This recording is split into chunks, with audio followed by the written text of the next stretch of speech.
بسم الله الرحمن الرحيم الرحمن علم القرآن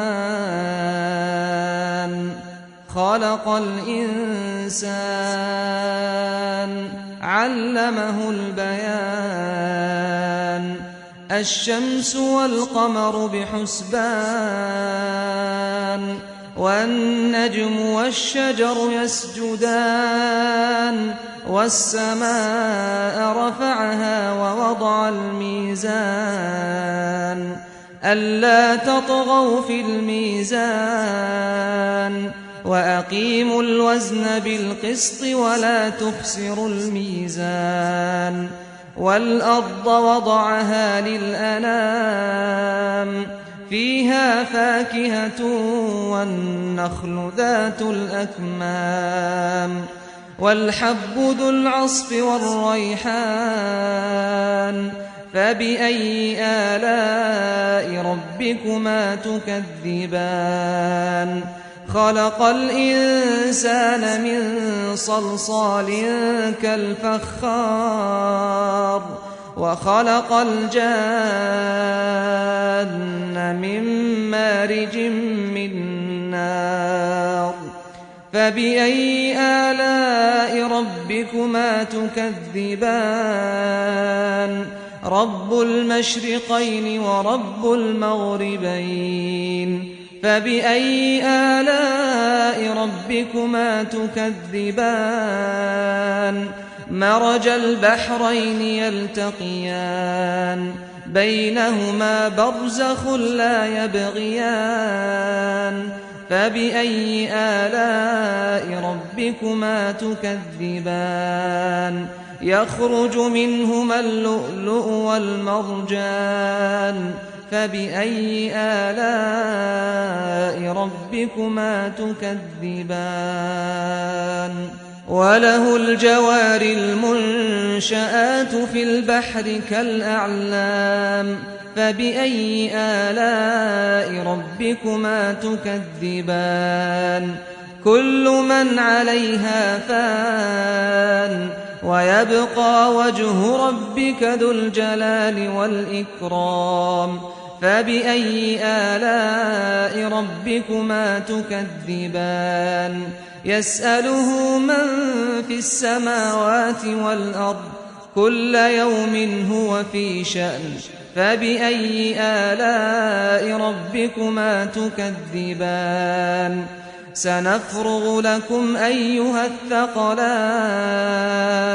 فبأي آلاء ربكما تكذبان يا معشر الجن والإنس إن استطعتم أن تنفذوا من أقطار السماوات والأرض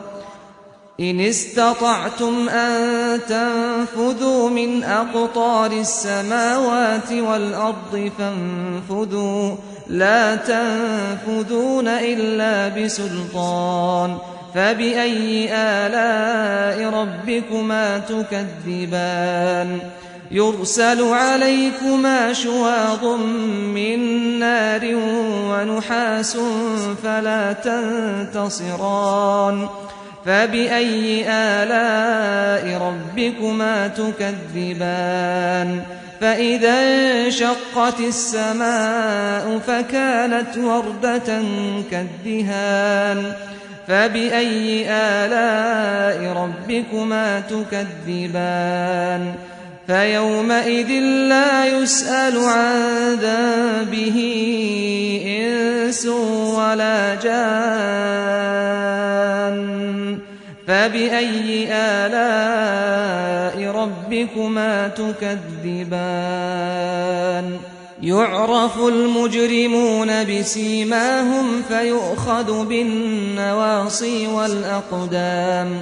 فبأي آلاء ربكما تكذبان هذه جهنم التي يكذب بها المجرمون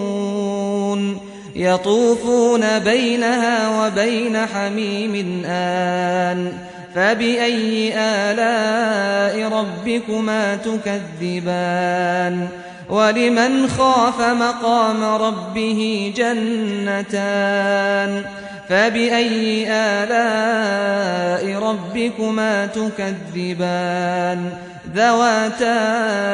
أفنان فبأي آلاء ربكما تكذبان فيهما عينان تجريان فبأي آلاء ربكما تكذبان فيهما من كل فاكهة زوجان فبأي آلاء ربكما تكذبان متكئين على فرش بطائنها من استبرق وجنى الجنتين دان فبأي آلاء ربكما تكذبان فيهن قاصرات الطرف لم يطمثهن إنس قبلهم ولا جان فبأي آلاء ربكما تكذبان كأنهن الياقوت والمرجان فبأي آلاء ربكما تكذبان هل جزاء الإحسان إلا الإحسان فبأي آلاء ربكما تكذبان ومن دونهما جنتان فبأي آلاء ربكما تكذبان مدهامتان فبأي آلاء ربكما تكذبان فيهما عينان نضاختان فبأي آلاء ربكما تكذبان فيهما فاكهة ونخل ورمان فبأي آلاء ربكما تكذبان فيهن خيرات حسان فبأي آلاء ربكما تكذبان حور مقصورات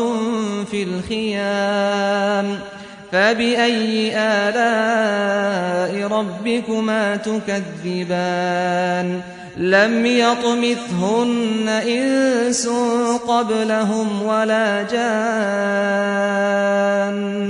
فبأي آلاء ربكما تكذبان متكئين على رفرف خضر وعبقري حسان فبأي آلاء ربكما تكذبان تبارك اسم ربك ذي الجلال والإكرام